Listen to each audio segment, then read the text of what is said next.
2 Kings 2, verse 1, Elijah taken up to heaven.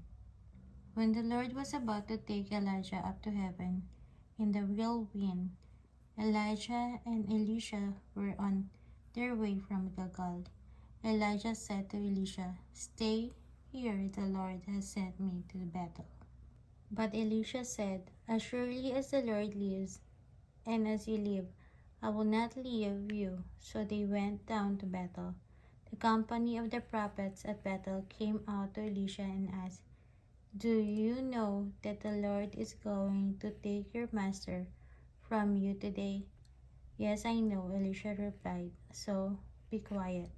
Then Elijah said to him, "Stay here, Elisha. The Lord has sent me to Jericho." And he replied, "As surely as the Lord lives, and as you live, I will not leave you." So they went to Jericho. The company of the prophets at Jericho went up to Elisha and asked him, "Do you know that the Lord is going to take your master from you today?" "Yes, I know," he replied, "so be quiet." Then Elijah said to him, "Stay here. The Lord has sent me to the Jordan." And he replied, "As surely as the Lord lives, and as I live with you, I will not leave you." So that the two of them walked on.